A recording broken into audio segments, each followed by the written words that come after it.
જેઠ સુદ પૂર્ણિમાને દિવસે અરવલ્લી જિલ્લાના મોડાસામાં આવેલ ઉદારી માતા મંદિરે વડસાવિત્રીની ભવ્ય ઉજવણી કરવામાં આવી। જિલ્લામાં મોટી સંખ્યામાં મહિલાઓએ આ વ્રતમાં ભાગ લીધો હતો। વૈદિક બ્રાહ્મણોની હાજરીમાં મહિલાઓએ વરદાદાની પૂજાનો સંકલ્પ કર્યો હતો। પૂજન અર્ચન બાદ સામૂહિક આરતી કરવામાં આવી। મહિલાઓએ વટવૃક્ષની પૂજા કરી સૌભાગ્ય માટે પ્રાર્થના કરી હતી। વ્રતધારી મહિલાઓએ સૂતરની દોરી લઈને વડની આસપાસ 51, 101 અથવા 108 પ્રદક્ષિણા કરી હતી। વડની ફરતે સૂતર વીંટાળાયું અને પતિના દીર્ઘાયુષ્ય માટે પ્રાર્થના કરી। ત્યારબાદ સૌએ સામૂહિક રીતે વટસાવિત્રી વ્રતની કથાનું શ્રવણ કર્યું। આ દિવસે સૌભાગ્યવતી મહિલાઓ આખો દિવસ ઉપવાસ રાખે છે, માત્ર ફળહાર કરીને ભક્તિભાવપૂર્વક દિવસ વિતાવે છે। રાત્રે સામૂહિક જાગરણ કરીને વ્રતની પૂર્ણાહુતિ કરે છે। આમ સમગ્ર જિલ્લામાં શ્રદ્ધા અને ભક્તિભાવથી વટસાવિત્રી વ્રતની ઉજવણી કરવામાં આવી હતી।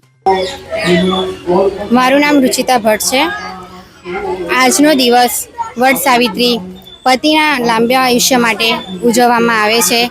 ઉધારી તલાવ મોડાસા ખાતે બધા લેડીઝો પોતાના પતિના આયુષ્ય માટે પૂજા અર્ચના કરવા માટે આવે છે અને પોતાના પતિની આયુષ્ય વધે એના માટે પ્રેમથી અને મનોકામનાથી પૂજા પૂર્ણ કરે છે। અમિત ઉપાધ્યાય સાથે CN24 ન્યૂઝ અરવલ્લી। હવે જુઓ દેશ દુનિયાની તમામ ખબરો તમારી આંગળીના ટેરવે। ઉઠાવો મોબાઈલ અને ગૂગલ પ્લે સ્ટોર પરથી ડાઉનલોડ કરો અમારી CN24 ન્યૂઝ મોબાઈલ એપ।